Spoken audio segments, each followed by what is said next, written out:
Hello, everyone. Welcome, first of all, to Lisbon, beautiful city, and to the Web Summit.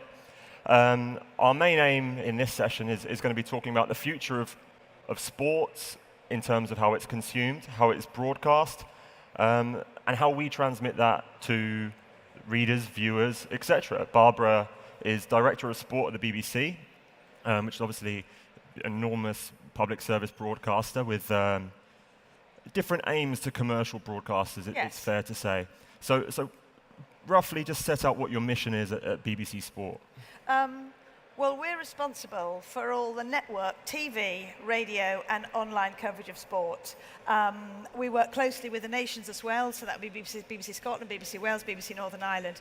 But effectively, our responsibility is to, well, as I say, TV, radio, and online coverage. But in a way, in more detail than that, I mean, we see we've got a number of purposes. No question what audiences want us to do, as you might say a national broadcaster, is to do the biggest occasions. So the Olympics, the World Cups, the European Football Championships, etc. Those are events we're really proud to take to the widest possible audience, and we know we can achieve some extraordinary numbers. But I think it's more than that. It's telling the sports story every single day through what we would call our continuous output. And I think it's also to play our public service role in sport as well, supporting sport, supporting participation, making sure that a really wide range and breadth of sports also get the opportunity to showcase to, again, that widest possible audience. So this session is partially about the future of sport and what sport is going to look like in 5 years' time, and maybe in 10 years' time. So I think before we look forward, we should look back at 5-10 years ago and see where we were then. So 10 years ago, a logical question to ask of the BBC would be, is the BBC going to have its own sports television channel? And now you almost have that in its own way, just purely via streaming services. So I think the BBC probably has one of the more comprehensive web streaming services of any sports broadcaster. Do you think that is going to be the new challenging competition marketplace, really? Like, is this where everyone's going to be headed and everyone's going to be trying to outstrip each other on streaming services? Or is this just one step and then in 10 years' time we'll be looking back and going, oh, remember when everyone was talking about streaming as the great marketplace? Well, I think there are a number of things. And you know, you could argue streaming is more an issue of distribution. But I do think that your point about looking back 10 years, I think, is a really valid thing to do as you throw forward. Because I think one of the things we've seen is an extraordinary expansion in the coverage of televised sport. There can be no question the new entrants, they were new entrants, by the way, 10 years ago, obviously not new entrants now, in the likes of Sky and other pay sport services. It's been extraordinary. I mean, it's been exponential. And I think that's been really good for sport, because the choice, the depth, I think there's a key role for public service in that. And so, you know, I think we're in a very transformed landscape. I think there are, if you like, things to watch for. I think we've seen fragmentation. So we've seen different sports owned by different pay broadcasters. And so as a consumer, I think it's interesting, isn't it, that competition for sports rights has possibly driven prices for the consumer up, not down, which I think is quite an unusual phenomena. So I think we're seeing some fragmentation, and I think the battle for sport, in some ways, is the battle for interest, for eyeballs, for attention. Because actually, we're in an incredibly competitive world, and that's not just sport v sport, sport broadcaster v sport broadcaster. It's actually in where particularly younger audiences are focusing their attention. Long-form sport has got quite a battle on its hands to make sure it can retain its primacy. And we've seen that, obviously, with a number of sports changing the format in which they are played. The most obvious in England would be cricket, where 2020 has become the most popular, the most money-grabbing format, basically. And in golf and other sports, they've tried to make it shorter and more attractive for the viewer. In this era of cord cutting and the rise of Netflix and Amazon Prime and streaming services, it is said that the reason sports broadcasting rights are so valuable is because it's the only appointment viewing that people will make for television. The only time that they will try and sit in front of a screen is to watch sport events as they happen. Now, this presents different challenges because for commercial broadcasters, we mentioned Sky before, but it's in every territory really. Yes. The new distribution methods, i.e. streaming, mean that what we have is a time when you can be bought, these TV rights can be bought by any company. Telecommunications companies like BT, in France, SFR came in Yes. and bought the important football rights. So while the commercial broadcasters see a threat from technology companies like Amazon, telecommunications companies like BT, SFR, Orange, do the BBC see any threat from these rising technologies, or is it more that you have to just adapt to the marketplace? Well, I think there are threats and opportunities. I mean, it's interesting now, all the major rights that the BBC owns, if you like, are in partnership. So in some ways, we see the potential for new and different partnerships. But I would go back to that point that I think if you're an individual sport and you disappear entirely behind a paywall, I think that there are dangers and risks to that, particularly in a very, very fragmented marketplace. So I do think there are key partnerships between public service with maximum reach, plus you might suggest a more volume model on a pay broadcaster. And I'd say we've got some, in the UK, really good examples of that. You know, the FA Cup, one of the great traditions, we have a partnership with BT, we have a PIX process around the matches, we simulcast the final.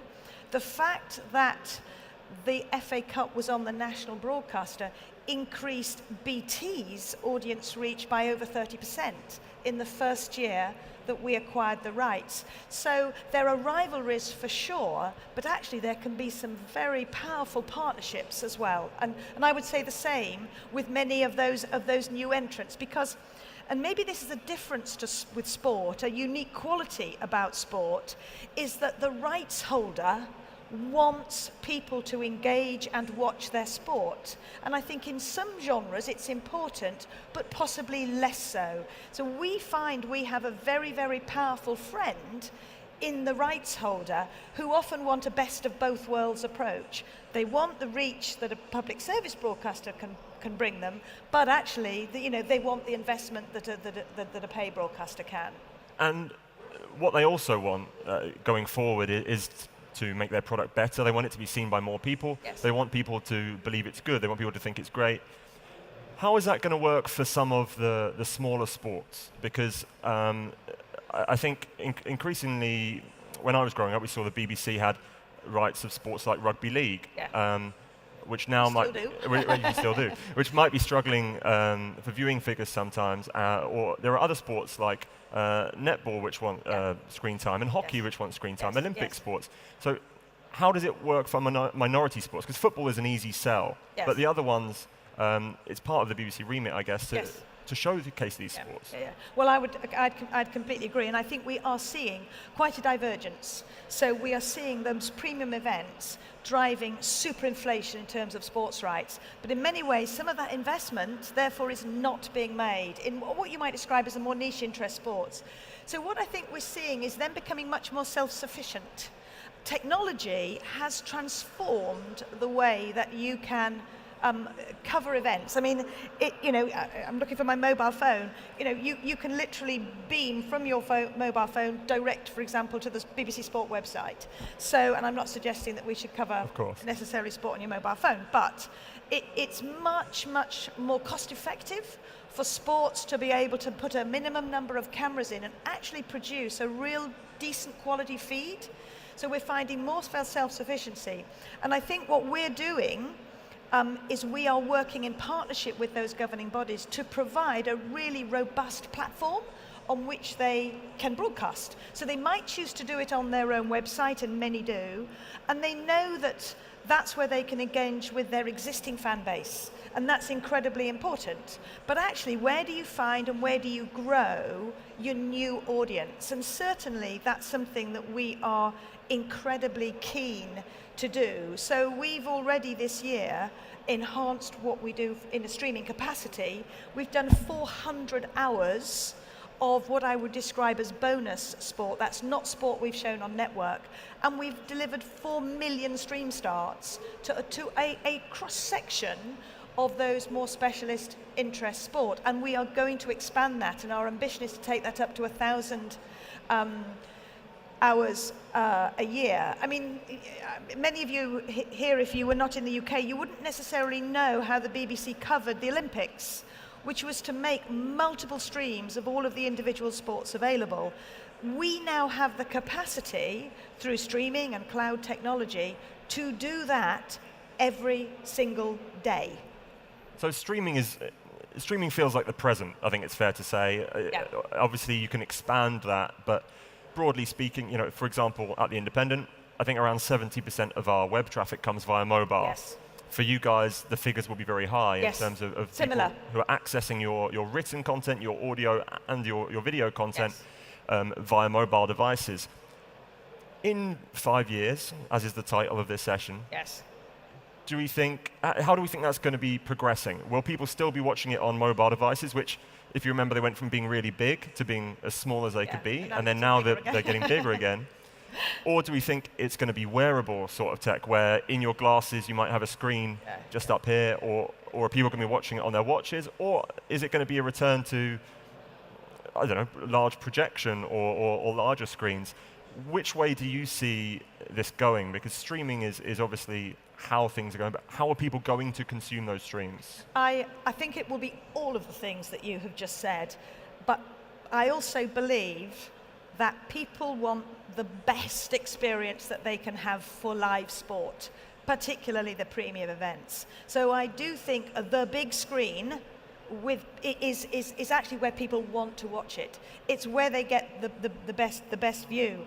What they will do is they will use the device that gives them the best possible experience. And on occasions, if you're at a conference like this, that's probably your mobile phone. So if there was a story that you wanted to follow a sporting story, frankly, you'll watch it on your mobile phone. If you're at home, and increasingly, I'm sure you're going to throw that coverage up to your big screen, because actually sport is better amplified. And if we're talking about amplifying and adding dimensions to sport and how people consume sport, 3D TV never really took off. No. I'd be interested in hearing your thoughts on why that is. But with the advent of virtual reality technology, where they can put multiple cameras around a stadium and you can put on a headset and you could watch feasibly within the next 5-10 years, you could watch a game live and look around as if you are in the stadium itself. Do you think that's something that will take off and succeed? And do you think that's something that the BBC would look to do? Yeah, I mean, I think 3D first. I think it was interesting, 3D. I suppose fundamentally there was a degree of trickery involved in how you perceived that. So I think there was something slightly false, particularly in some aspects of sport. It wasn't easy to cover. It also, in terms of 3D, fundamentally changed the grammar of television production. So the high wide angle from the stadium in 3D, it wasn't really adding very much. So where you really got the benefit of 3D was a lower depth of vision. Right. But that's not how you want to see a football match covered. You know, I don't think you want to necessarily see an entire match from one position, you know, down the touchline. Actually, you want to see the action, you want it to unfold. There's a good reason why the cameras are located high with the full spectre of the match. I think what you'll see in Ultra HD is you'll see simply an improvement in quality. Okay. And I think that's where the virtual reality comes. It's forever improving the experience, and there will always be a demand, I think, to see that amplification, that super enhanced sport experience. But I think the most important thing with sport is people want to follow the action. And if that starts to get in the way, then I think it will be less successful. It has to be, if you are watching a football match, a rugby match, you know, an event at the Olympics, you want the best camera angles that best translate that sport.